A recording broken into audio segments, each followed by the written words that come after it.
The Holy Gospel according to St. Luke, the 2nd chapter.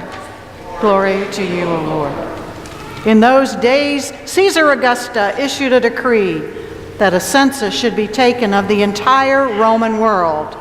This was the first census that took place while Quirinius was governor of Syria, and everyone went to his own town to register. So Joseph also went up from the town of Nazareth in Galilee to Judea, to Bethlehem, the town of David, because he belonged to the house and line of David. He went there to register with Mary, who was pledged to be married to him and was expecting a child. While they were there, the time came for the baby to be born, and she gave birth to her firstborn, a son. She wrapped him in cloths and placed him in a manger, because there was no room for them in the inn. And there were shepherds living out in the fields nearby, keeping watch over their flocks at night. An angel of the Lord appeared to them, and the glory of the Lord shone around them, and they were terrified. But the angel said to them, "Do not be afraid. I bring you good news of great joy that will be for all the people. Today in the town of David, a Savior has been born to you. He is Christ the Lord. This will be a sign to you. You will find a baby wrapped in cloths and lying in a manger." Suddenly a great company of the heavenly host appeared with the angel, praising God and saying, "Glory to God in the highest, and peace, and on earth peace to men on whom his favor rests." When the angels had left them and gone into heaven, the shepherds said to one another, "Let's go to Bethlehem and see this thing that has happened, which the Lord has told us about." So they hurried off and found Mary and Joseph and the baby who was lying in the manger. When they had seen him, they spread the word concerning what had been told them about this child. And all who heard it were amazed at what the shepherds said to them. But Mary treasured up all these things and pondered them in her heart. The shepherds returned, glorifying and praising God for all the things they had heard and seen, which were just as they had been told. This is the gospel of our Lord. Praise to you, O Christ. Well, tonight we celebrate. We celebrate the promise of hope and peace in our world. Now, you know, we live in a world where there are some that have received many opportunities. Some have received none. This is a world where some have great wealth and some with none. In our world today, there are people that have amassed fortunes, but there are others that live in utter poverty. There is drought in some places in this world and flooding in others. In some part of the world, people live in freedom. And there are other parts where people cower in fear for their lives every day. And right here, right in the midst of this world, this Christmas message of hope and peace comes to us. I think it might be easier for those of us on the positive side of this scale to believe in the message than for those that are just barely trying to survive. But this message, Christmas, this is a message for every single person in this world. For this is a message of hope and peace in a world that oftentimes is filled with pain and suffering. This is in a world right now where people see absolutely no light at the end of the tunnel, but they imagine and they believe that the light is there and someday they too will see it. Our Christmas message from Luke, well, it lends itself to reaching out to those that are the lowest in our society.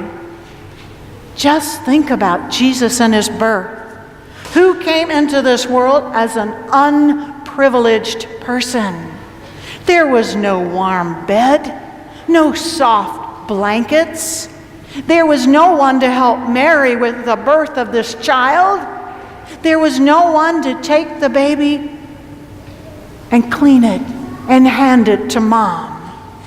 There was no one there to help her. Who cut that umbilical cord? Was it Joseph?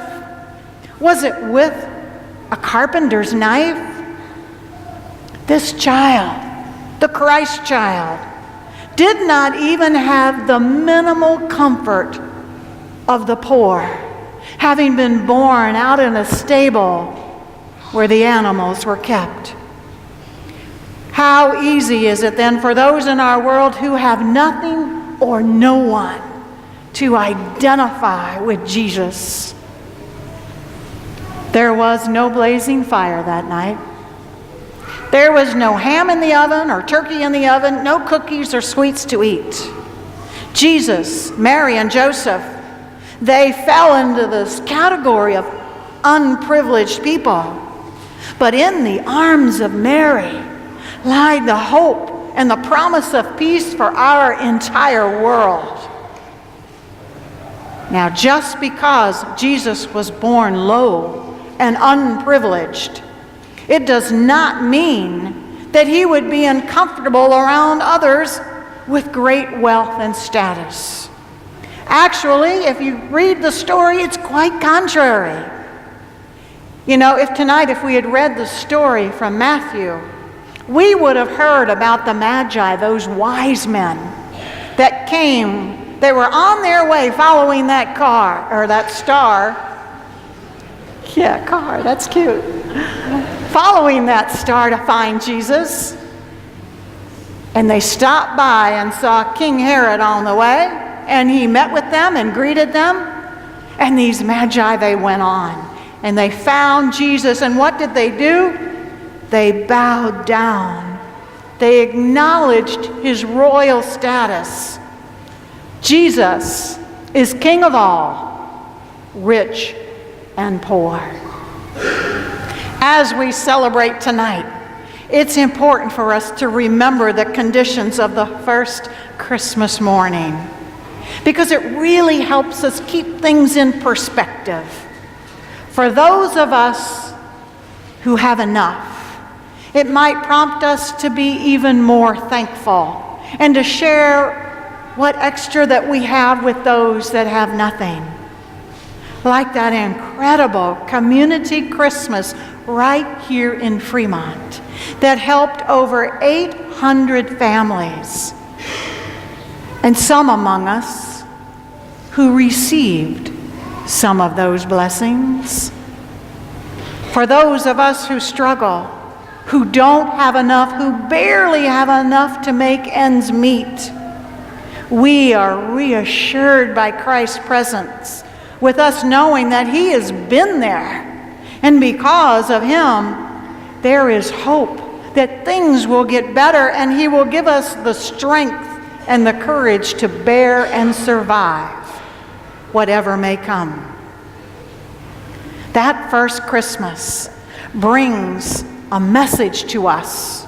No matter what our station in life, we can celebrate the birth of Jesus no matter our rank. The way we celebrate will depend upon our resources. But this does not take away from the fact that we do celebrate. We all have something to celebrate this night. There's a wonderful story about a little girl who celebrated life. This is a story about a little girl who was turned away because it was too crowded. There she sat on the step and was crying, "I can't go to Sunday school." And she was sobbing as the pastor walked by. Seeing her shabbily dressed and unkempt appearance, he guessed the reason. And he took her by the hand and he took her inside and he found her a place to sit in one of those Sunday school rooms. This little girl was so happy and so excited that they found room for her. And she went to bed that night thinking of all the other little children that had no place to go and worship Jesus. 2 years later, that little girl lay dead in one of the poorest tenement houses in their city. Well, her parents called for that kind-hearted pastor who had been with her and helped her get to know who Jesus was. After she had been removed from the home, they found under her pillow this little old red purse. It looked like it might have come from a dump. It just looked so poor and ragged. Inside was found 57 cents and a note that was written in this little child's scribble that said, "This is to help build the little church bigger so more children can go to Sunday school." For 2 years, that little girl saved every penny she had, this offering of love, for she found the promise of hope, and she was going to share that hope. She was going to make a difference in the lives of other children. When the pastor tearfully read that note, he knew instantly what he was going to do. Carrying his note in that little cracked old red purse to the pulpit, he shared her story of unselfish love and devotion. He challenged the leaders of the church to get busy to raise enough money for a larger building. But the story doesn't end here, for the press learned about this story and they published it. And it was read by this wealthy realtor in the community who offered land worth many thousands of dollars. When told that the church wouldn't be able to pay for that land, he offered to sell it to the little church for 57 cents. Church members started making large donations, and people far and wide began to share their wealth. Within 5 years, that little girl's 57 cents grew to $250,000, and that was a lot of money in the early 1900s. Her vision, this promise of hope, her unselfish love, paid large dividends. If any of you have the chance to visit Philadelphia, the city of brotherly love, look up Temple Baptist Church with its seating capacity of 3,300 seats. Look up Temple University, where thousands of students have been educated. Have a look too at the Good Samaritan Hospital and at the Sunday School building, which houses hundreds of beautiful children, that was built so no child in the area would ever need to be left outside during Sunday school. All because of one little girl who found the promise of hope. As we celebrate Christmas, no matter what station in life that we're in, the significance of the event forever etched on our heart, that is what will make a difference. Sharing this significance with somebody else, it just might make all the difference in the world for them, just like it did that little girl from Philadelphia and for children all over the world. You know, Christmas can be a time of year where many people are lonely and depressed. For many people, it might be the first Christmas without a loved one. Be aware of the people around you.